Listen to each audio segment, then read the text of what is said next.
Sekelompok orang dari pihak termohon eksekusi menghadang petugas jurusita dan polisi yang akan masuk ke dalam hotel untuk melakukan pengosongan. Tak berhenti pada aksi penghadangan, sekelompok orang dari pihak termohon eksekusi juga mengunci pintu kaca hotel dari dalam dan memblokade akses masuk dengan perabotan hotel. Karena dihadang untuk masuk ke dalam hotel yang akan dieksekusi, petugas terpaksa memecahkan kaca untuk bisa masuk ke hotel yang menjadi objek eksekusi pengosongan.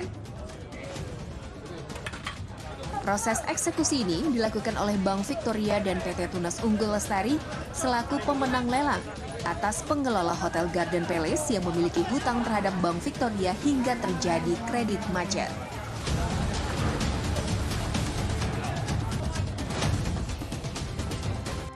Assalamualaikum pemirsa, apa kabar Anda? Semoga sehat selalu ya. Sebelum kita mulai aktivitas hari ini, ada baiknya kita update dulu seputar informasi menarik agar pagi Anda lebih berisi. Bersama saya, Aziz Aryat, inilah Cakrawala selengkapnya.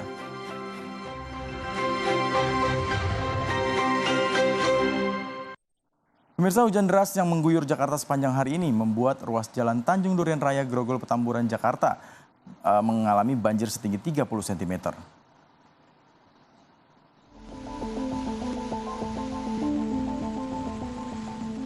Hujan deras yang mengguyur Jakarta sepanjang hari ini membuat ruas jalan Tanjung Duren Raya Grogol Petamburan, Jakarta Barat mengalami banjir setinggi 30 cm.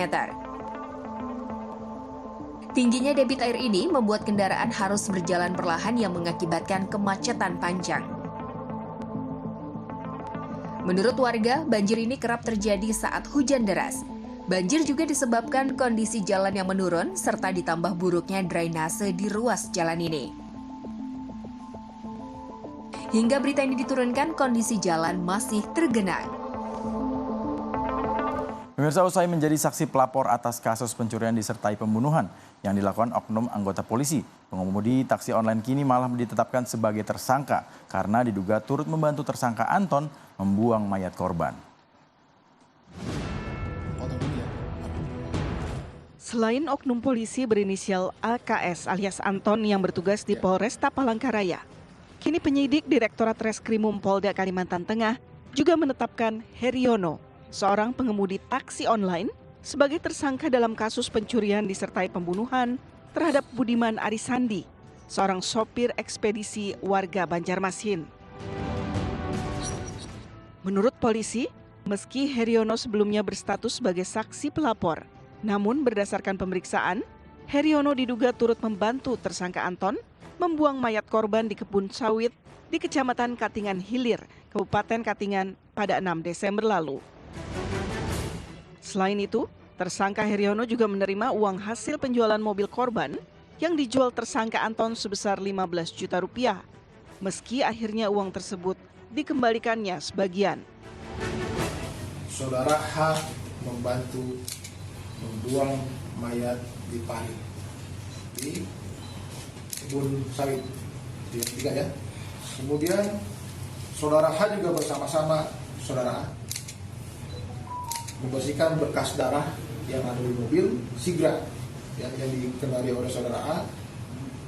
Kemudian membersihkannya di genangan air yang berada di antara Palangkaraya dan Katingan. Sementara Yuliani, istri tersangka Heriono, didampingi kuasa hukum mendatangi Mapolda Kalimantan Tengah guna menuntut keadilan. Menurut Yuliani, sebagai sopir taksi online, suaminya hanya diminta menjemput tersangka Anton di Jalan Trans Kalimantan. Saat tiba di lokasi, pelaku sudah membawa korban dan memasukkannya ke dalam mobil. Kemudian, oknum polisi tersebut menembak korban hingga meninggal dunia. Aku cuma minta tolong media, suamiku disintikan, termasuk korban. Suamiku cuma jasa, suamiku cuma seorang supir. Suamiku diminta tolong untuk mengantarkan, karena memang itu kerjaannya. Niat kita melapor, kita ingin membuka kebenaran.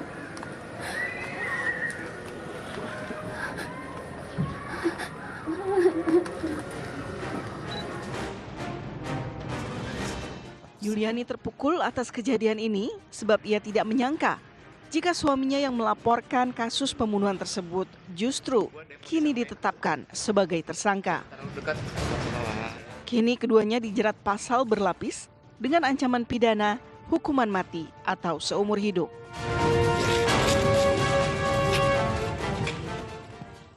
Pemirsa, 29 kendaraan mewah disita polisi dari 24 tersangka backing judi online Kementerian Komunikasi dan Digital. Polisi juga menyita barang berharga dan aset lainnya dengan nilai total 167 miliar rupiah.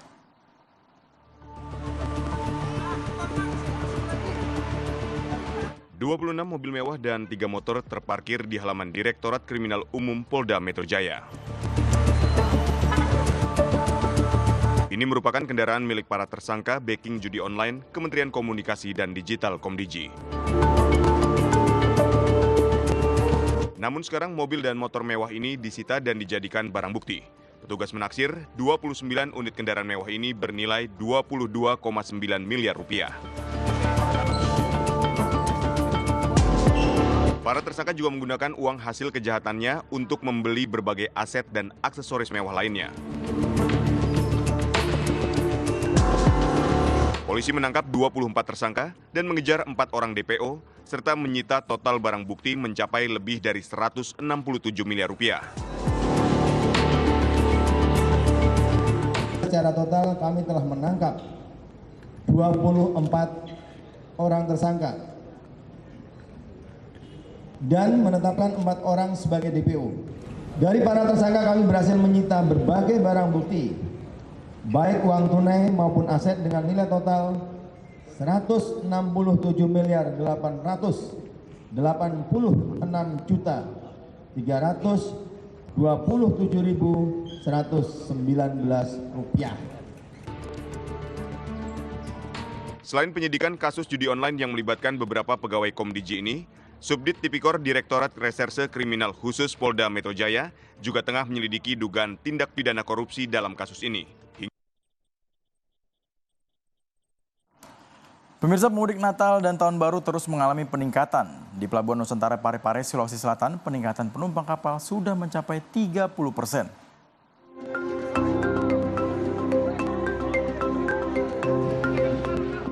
Hari ini, sebanyak 3.638 penumpang kapal tiba di Pelabuhan Parepare. Mereka merupakan pemudik asal Samarinda dan Balikpapan, Kalimantan Timur, dan Nunukan, Kalimantan Utara. Peningkatan jumlah penumpang kapal ini juga dipengaruhi dengan masa libur sekolah yang sudah mulai berlangsung di beberapa daerah. Para penumpang ini umumnya warga Sulawesi Selatan yang hendak mudik Natal atau sekedar menghabiskan waktu liburan untuk merayakan Tahun Baru di kampung halaman. Sementara itu, pemirsa, korban banjir bandang di Desa Kota Tua, Tapanuli Selatan mengharapkan bantuan makanan. Sebagian korban mengaku belum mendapatkan bantuan pasca banjir bandang yang melanda pemukiman mereka.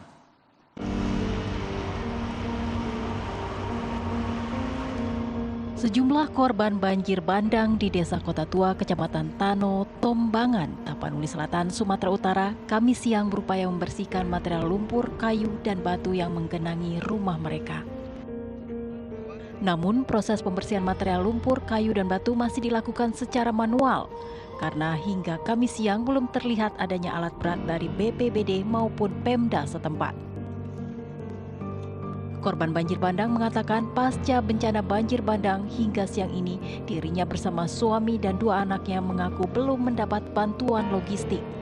Bahkan keluarga ini hanya memakan 2 bungkus roti yang dibeli di warung. Kak, sampai hari ini sudah ada belum bantuan pendataan atau apa? Belum ada. Bantuan apa yang kita harapkan, Kak? Bantuan apa yang kita butuhkan saat ini? Pertama, makanan yang dulu saat malam ini belum makan anak-anakku. Belum makan anak-anak ya? Pak, cuma roti tabus itu. Dibeli. Cuma dibeli roti ya? Iya.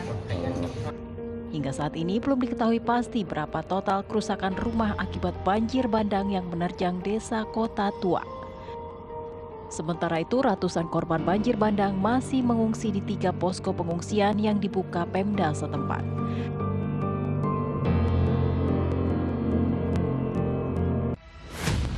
Viral, jalan tol dijadikan arena balap liar. Selengkapnya sesaat lagi tetap di Cakrawala.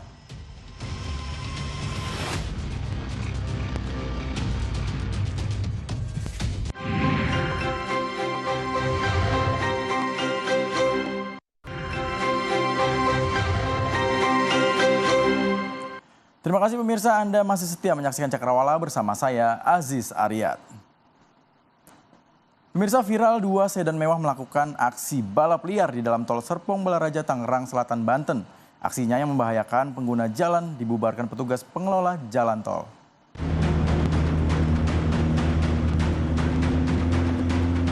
Inilah video 2 sedan mewah ketika melakukan balapan liar di dalam tol Serpong Balaraja, Serbaraja yang viral di media sosial.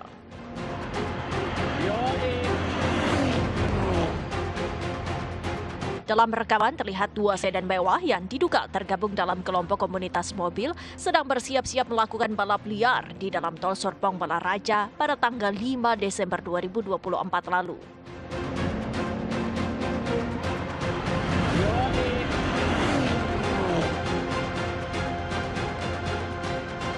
Tidak berselang lama, petugas pengelola jalan tol membubarkan aksi balap liar dan para penonton balapan yang menyaksikan di pinggir tol.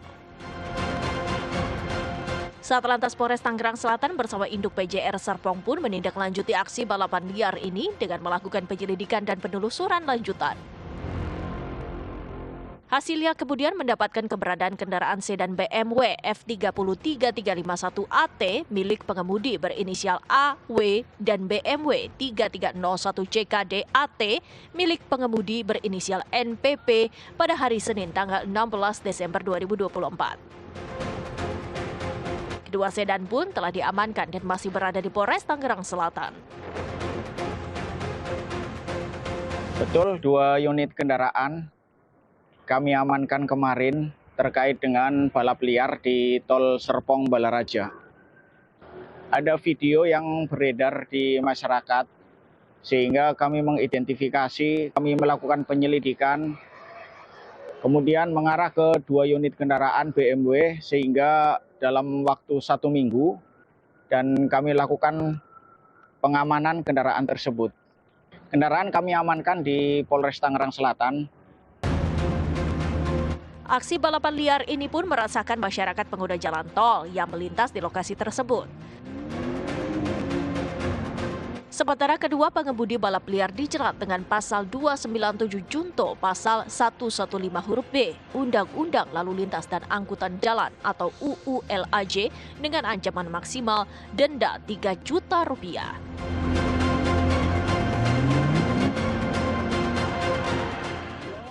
Sementara itu pemirsa, Polda Sulawesi Selatan terus mendalami kasus sindikat uang palsu di Universitas Islam Negeri Alauddin Makassar. Polisi terus menetapkan 17 tersangka dan mengamankan 98 barang bukti. Polda Sulawesi Selatan terus mendalami kasus sindikat uang palsu di Universitas Islam Negeri UIN Alauddin Makassar. Polisi telah menetapkan 17 tersangka kasus sindikat uang palsu UIN Alauddin. Pelaku utamanya merupakan Kepala Perpustakaan UIN Makassar. Mereka memanfaatkan ruang bekas toilet yang berlokasi di gedung Kampus 2 sebagai tempat produksi uang palsu. Kapolda Sulawesi Selatan Irjen Pol Yudiawan mengungkap soal salah satu tersangka uang palsu yang sempat mengajukan pendanaan pilkada, namun tidak dapat terlaksana karena tidak ada partai yang mendukung bakal calon pilkada tersebut. Cukup menarik ya. Jadi tersangka ini mengajukan proposal pendanaan pilkada di Baru, tapi alhamdulillah nggak jadi. Ya ini dalam rangka untuk ya jadi dana ini, dana uang-uang yang dicetak ini akan dipakai untuk itu. Ya ini dananya, tapi tidak jadi. Tidak ada partai yang menyalonkan. Ya walaupun dia nanti disebarkan dengan uang palsu supaya bisa memilih yang bersangkutan. Nah ternyata karena uang palsu jadi tidak jadi. Kapolda juga mengungkap tak hanya mesin, para pelaku juga membeli kertas, uang, dan tinta dari Cina. Kalau kita lihat dari TKP ya, TKP buat cetak upal. Jadi di rumah saudara SS Jalan Sunu 3, Blok N 5, Kota Makassar. Kemudian juga ada di Jalan Yaselimpo nomor 36, Sungguh Minasa. Ini karena rangkaian ya. Kemudian untuk uang kertasnya itu juga impor, beli dari Cina, supaya bahan bakunya juga tinta dan lain sebagainya belinya dari Cina. Di lokasi yang sama, Rektor UIN Alauddin Makassar, Profesor Hamdan Johanis mengaku geram dengan ulah Kepala Perpustakaan UIN Andi Ibrahim yang menjadikan kampus tempat pabrik uang palsu. Orang nomor 1 di UIN Alauddin Makassar itu merasa sangat malu. Saya malu, saya tertampar. Setengah mati kami membangun kampus, membangun reputasi bersama pimpinan. Ini hadir semua, Warik 1, Warik 2, Warik 3, Kepala Biro. Dengan sekejap dihancurkan. Itulah sebabnya kami mengambil langkah setelah ini jelas. Kedua oknum yang terlibat dari kampus kami, langsung kami berhentikan dengan tidak hormat. Total ada 98 barang bukti yang disita polisi dalam kasus sindikat uang palsu di UIN Alauddin Makassar. Barang bukti yang disita diantaranya mesin pencetak uang palsu, lembaran mata uang rupiah, lembaran mata uang Korea Selatan, dan mata uang Vietnam. Serta ada juga surat berharga negara SBN dan sertifikat deposit Bank Indonesia. Pemirsa, Presiden Prabowo Subianto melakukan pertemuan bilateral dengan Presiden Mesir Abdel Fattah El-Sisi. Dalam kunjungan kenegaraannya ke Kairo, Mesir, Presiden Prabowo dan Presiden El-Sisi kompak menyuarakan gencatan senjata di Palestina.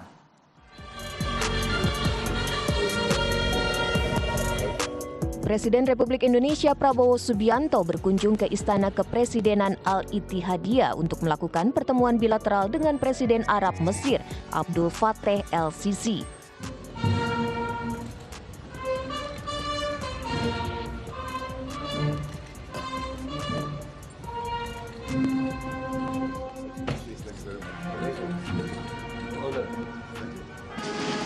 Prabowo datang disambut upacara kenegaraan saat tiba di Istana Al-Ittihadiyah dan disambut langsung oleh El-Sisi di serambi istana. Dalam pertemuan ini, Prabowo menekankan keinginan untuk meningkatkan kerjasama antara Indonesia dan Mesir di berbagai bidang, seperti perdagangan, pendidikan, hingga pertahanan. Tidak hanya itu, Prabowo juga akan segera menindaklanjuti dengan mengirim delegasi tingkat tinggi yang akan menjalin komunikasi dengan pemerintah Mesir. Di bidang bilateral kami memiliki hubungan yang baik, tapi kita ingin tingkatkan hubungan ini. Di bidang ekonomi, khususnya perdagangan, di bidang industri, teknologi, pendidikan, pariwisata, dan pertahanan. Kami sudah sepakat, kami akan tindak lanjut. Kita sudah punya Joint Trade Council.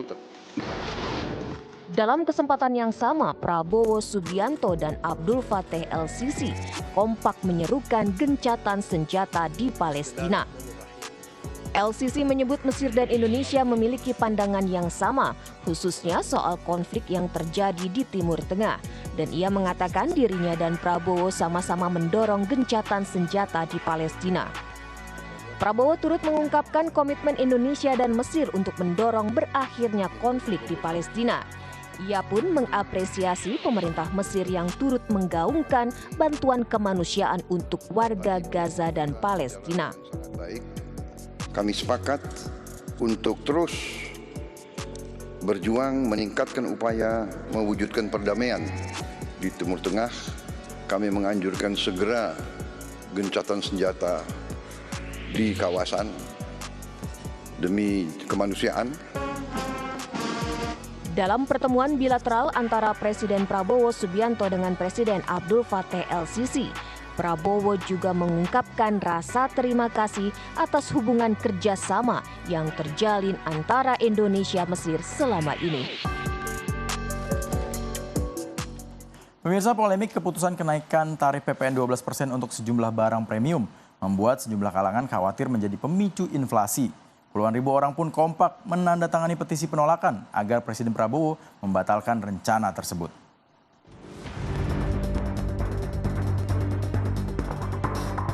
Keputusan pemerintah yang menaikkan tarif pajak pertambahan nilai atau PPN dari 11% menjadi 12% mulai 1 Januari 2025 menuai kontroversi di masyarakat. Pemerintah memastikan kenaikan yang dikenakan PPN 12% berlaku pada produk dan jasa yang dikategorikan sebagai premium. Di antaranya beras premium, buah premium, daging dan ikan premium, jasa pendidikan premium, jasa kesehatan premium, hingga pengenaan pelanggan listrik rumah tangga dengan daya 3.500 hingga 6.600 volt ampere. Sejumlah pihak menilai kenaikan pajak dapat memicu inflasi di tengah kondisi perekonomian Indonesia yang belum stabil. Namun, Deputi Gubernur Bank Indonesia Aida Budiman menyatakan kenaikan PPN ke inflasi akan berdampak kecil. Kenaikan inflasi dipengaruhi oleh banyak faktor, tidak hanya pada kenaikan PPN. Nah, hitungannya ini mengakibatkan sekitar penambahan inflasi 0,2%. Tetapi apakah ini besar? Jawabannya tidak. Karena hasil perhitungan kami dari proyeksinya dia sekitar sedikit di atas dari 2,5 plus minus 1% dari target inflasi kita di 2025. Kenapa itu bisa terjadi? Karena jangan lupa juga ada faktor-faktor lain yang mempengaruhi. Kan nggak hanya satu ya, PPN naik, tapi yang lain-lain juga itu mesti lihat. Sebelumnya, Menteri Koordinator Bidang Perekonomian Erlangga Hartarto mengatakan tarif PPN 12% sesuai dengan amanat Undang-Undang Nomor 7 Tahun 2024 tentang harmonisasi peraturan perpajakan. Erlangga juga menyampaikan sejumlah hal yang akan dilakukan pemerintah untuk menjaga daya beli masyarakat. Di antaranya, memberikan fasilitas bebas PPN untuk bahan pokok tertentu. Namun penolakan kenaikan PPN 12% disuarakan oleh sejumlah kalangan. Puluhan ribu orang telah menandatangani petisi yang ditujukan kepada Presiden Prabowo agar membatalkan rencana tersebut. Lantas, sudah tepatkah keputusan menaikkan PPN 12% tersebut? Pemirsa, pasukan militer Israel menggempur habis-habisan kelompok Houthi Yaman. Akibat serangan tersebut, pembangkit listrik Hesias di kota Sana, Yaman, hancur.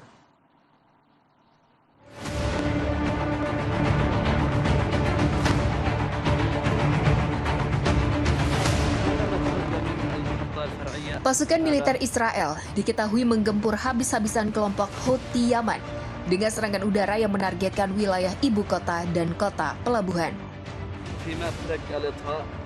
Salah satu serangannya terjatuh di pembangkit listrik Hesias, kota Sana. Media yang dikelola oleh Houthi melaporkan bahwa setidaknya 7 orang tewas di pelabuhan Salif dan 2 lainnya di terminal minyak keras Isa. Beberapa orang juga dilaporkan terluka di pelabuhan Hodeida. Militer Israel mengatakan bahwa mereka melancarkan 2 gelombang serangan ke Yaman yang dimulai pada Kamis pagi yang melibatkan 14 jet tempur. Pemirsa, musim liburan akhirnya telah tiba. Berbagai tempat wisata menarik menjadi pilihan mengisi liburan. Di Dambendung, Tegal, Imogiri, Bantul, Yogyakarta, komunitas mobil Volkswagen atau VW Tua mengajak wisatawan keliling wilayah Imogiri dengan mobil VW Tua.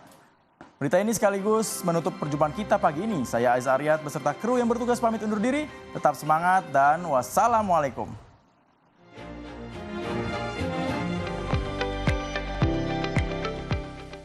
Suasana desa dan areal persawahan yang dikelilingi pegunungan dengan latar belakang awan biru semakin menambah indah suasana konvoi mobil VW Tua yang tengah mengantar wisatawan keliling desa.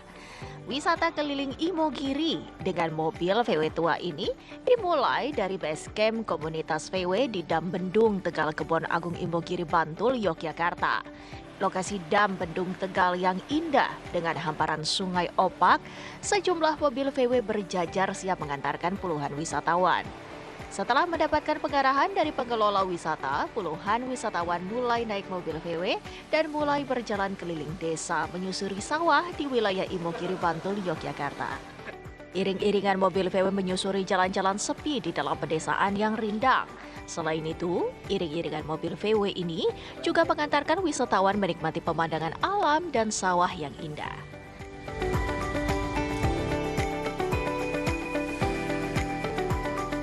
Setelah menyusuri jalan-jalan di pelosok desa dan sawah, puluhan wisatawan yang berwisata menggunakan jasa mobil VW ini kemudian dibawa ke sentra UMKM pembuatan keripik sagu yang ada di Sungapan, Imogiri, Bantul. Paket wisata keliling desa dan sawah di kawasan Imogiri dengan mobil VW ini tergolong baru karena baru 1 tahun ini ada di Imogiri, Bantul, Yogyakarta. Komunitas VW melihat keindahan alam di Imogiri sehingga membuka paket wisata mobil VW. Melihat potensi di Imogiri, alamnya itu cukup lumayan bagus dan layak dijual. Akhirnya kita dan teman-teman itu punya inisiatif untuk membuat trip sendiri di Imogiri. Tripnya berapa jarak dan biayanya berapa, Mas? Jadi untuk trip kita itu ada 3 paket. Yang pertama short trip 2 jam, medium trip 3 jam, sama long trip 4 jam. Ini asik banget, kita tadi udah keliling ke sawah, view-nya bagus banget ternyata di sini. Terus untuk yang lain apa yang menarik? UMKM-nya gimana? Ya, kita tadi keliling di beberapa UMKM, kita bisa lihat-lihat cara bikinnya, terus UMKM-nya di sini juga macem-macem, bisa nyicipin juga. Nah, bagi Anda yang ingin liburan di Yogyakarta, bisa mencoba sensasi keliling desa dengan naik mobil VW tua di Dam Bendung Tegal, Imogiri, Bantul, Yogyakarta.